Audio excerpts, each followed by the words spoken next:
Bonjour et bienvenue dans Archi Urbain, l'actu. Nous continuons à poursuivre l'actualité de Bruxelles et j'ai le plaisir de recevoir aujourd'hui Marco Schmitt, membre de l'association du quartier Léopold et membre du collectif Balépat. Bonjour Marco.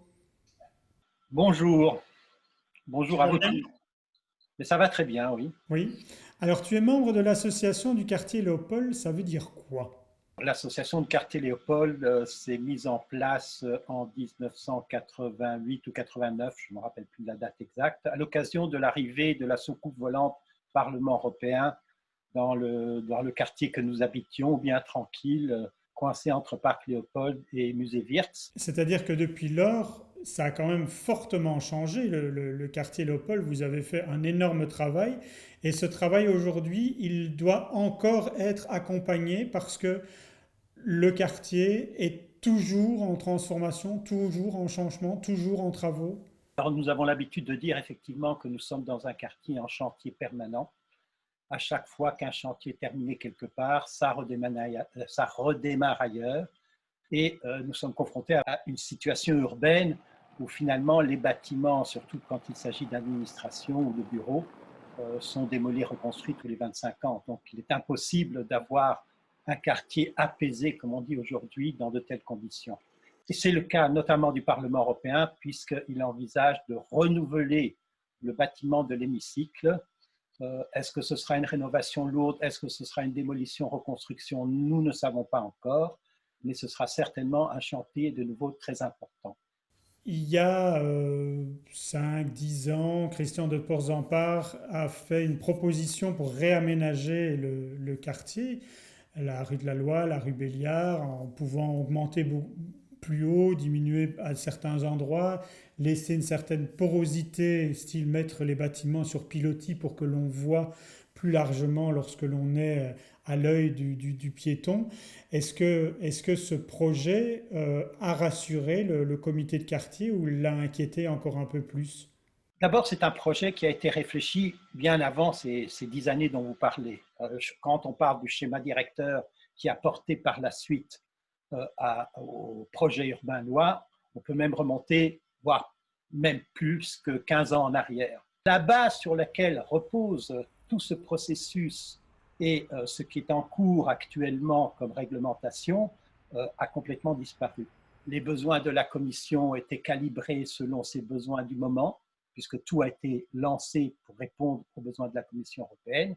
Il est clair qu'après la crise financière de 2008, le Brexit, la crise sanitaire actuelle, etc., les besoins ont complètement changé, notamment sur le type de bureau. Deuxièmement, démolir, reconstruire des immeubles de bureaux dans un quartier qui a le vide locatif le plus important d'immeubles de bureaux, ça n'a pas beaucoup de sens. Troisièmement, je pense que ça donnera une image absolument désastreuse des institutions européennes parce que, effectivement, ces immeubles tours qui vont écraser le paysage urbain alentour va donner une puissance d'image telle qu'elle correspondra parfaitement à l'impression peut-être d'écrasement que peuvent avoir les citoyens européens vis-à-vis de leurs institutions. Est-ce qu'il faut pour autant jeter l'entièreté du plan de Porzampar à la poubelle pour en écrire un nouveau?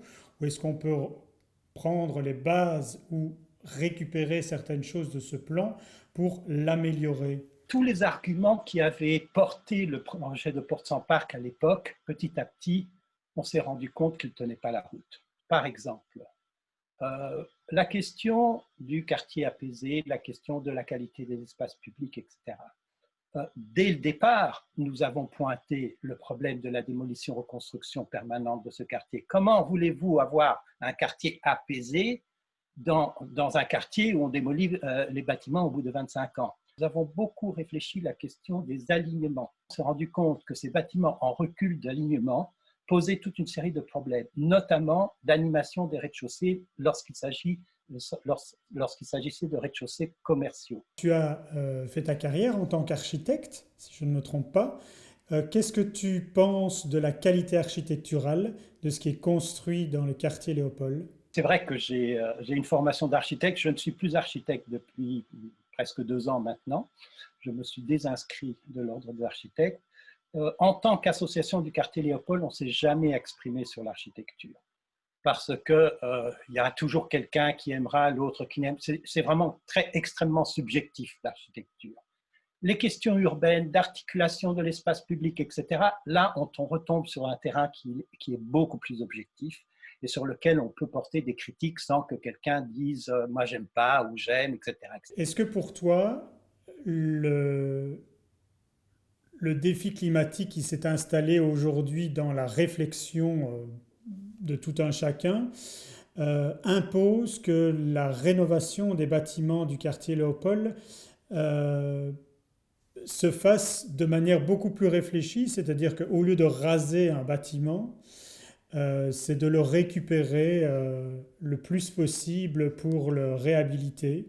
Si on parle de la rue de la Loi, c'est effectivement un élément que nous avons mis en avant dès le départ aussi, puisqu'on nous parlait d'un écoquartier.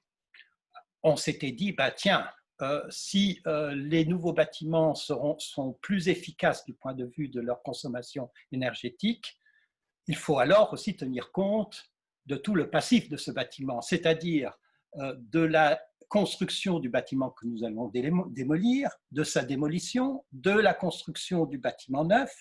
Combien d'années faut-il au bâtiment neuf pour récupérer tout le passif énergétique qui a été jeté à la poubelle, pour ainsi dire, pour construire le nouveau bâtiment?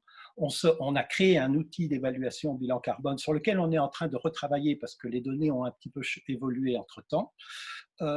Et on se rend bien compte que là aussi, on est devant une absurdité du point de vue de l'environnement. On voit quand même que les institutions politiques améliorent l'urbanisme par l'implantation de pistes cyclables.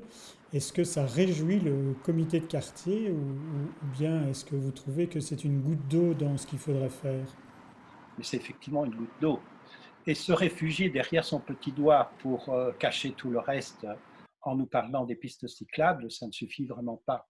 D'accord. Alors tu es membre également du collectif Balépad.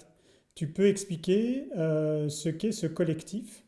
Ce collectif s'est créé à la fin de l'année dernière, début de cette année-ci, quand nous nous sommes rendus compte que nous avions chacun de notre côté des choses à dire concernant nos PAD respectifs. Quand tu dis nous, tu parles des différentes associations de quartiers dans lesquelles il y a des PAD qui sont... Alors, il y a des associations, il y a des collectifs, il y a même parfois des personnes individuelles qui se sont mis en réseau à un certain moment face au déferlement des PAD, 13 qui arrivent quasiment d'un coup. Pour PAD, on va expliquer pour celui qui regarderait cette vidéo et qui ne saurait pas ce que ça veut dire. PAD voulant dire plan d'aménagement. Directeur. Ce sont des mesures qui sont prises par le gouvernement de la région Bruxelles-Capitale. Donc, on a fait d'abord un schéma directeur. Je parle de 10 ans, il y a 10 ans en arrière. Ce schéma directeur, on l'a transformé en règlement régional d'urbanisme zoné. Je parle d'il y a 5 ou 6 ans en arrière. Ce règlement régional d'urbanisme zoné a été annulé par le Conseil d'État parce qu'il ne tenait pas la route au niveau de l'étude d'incidence. Et pour pallier aux défauts du RRUZ, c'est-à-dire au défaut du projet urbain loi qu'on a essayé de faire passer par tous les moyens possibles, on invente le PAD. Mais on fait ça de manière assez intelligente, puisque avant de l'appliquer sur la rue de la Loi, on va d'abord porter d'autres projets, notamment le projet EVART, notamment le projet des casernes, qui avancent plus rapidement. Ce sont des PAD qui posent peut-être un peu moins de problèmes, histoire d'installer la réglementation avant d'aborder le morceau dur, disons, de toute cette avalanche de PAD qui sera celui de la rue de la Loi. On peut comprendre qu'on veuille accueillir les institutions européennes, mais est-ce au prix d'une explosion de la réglementation bruxelloise et est-ce au prix d'un retour en arrière de notre démocratie urbaine bruxelloise? Pour revenir au nom Balépad, ça veut dire que vous cherchez à ce que les PAD disparaissent complètement? Je vous assure que la richesse de la démocratie urbaine bruxelloise n'a pas de comparaison dans d'autres villes. Et on sent bien que ça devient un obstacle pour un certain nombre d'acteurs économiques de plus en plus concentrés et qu'il faut pouvoir défaire cette démocratie pour pouvoir porter des projets qui seraient difficiles à faire passer autrement. Est-ce que tu trouves que c'était une bonne idée de se dire en tant qu'institution européenne, je vais me mettre au cœur de la ville plutôt qu'en périphérie? Au niveau du Parlement européen, on n'a jamais critiqué le fait que le Parlement européen s'installe au cœur de la ville, pour ainsi dire. Parce qu'on a toujours pensé que la proximité avec les citoyens bruxellois, qui sont les citoyens les plus proches des institutions européennes à Bruxelles, est quelque chose de nécessaire, que ce frottement était nécessaire. Et il s'exprime notamment par le dialogue assez poussé que nous avons avec le Parlement sur tous les projets qui l'ont traversé depuis son installation à Bruxelles. Et on sent bien qu'au niveau du Parlement d'ailleurs, les prises de position au niveau immobilier est assez différente de celle de la Commission européenne. Mais c'est grâce au frottement qu'il y a eu justement entre un quartier et ce Parlement européen. Donc vous voyez aussi les avantages de mettre ça au cœur de la ville. Marco, on va en rester là. Est-ce que tu aurais un mot de la fin, une conclusion, un message que tu voudrais absolument faire passer? Ne démolissez pas la démocratie urbaine bruxelloise. Nous en avons besoin à Bruxelles, mais pas seulement à Bruxelles. Eh bien, merci Marco pour toutes ces explications. On se retrouve très vite pour un nouvel épisode de Archi Urbain L'Actu. Merci beaucoup. Au revoir.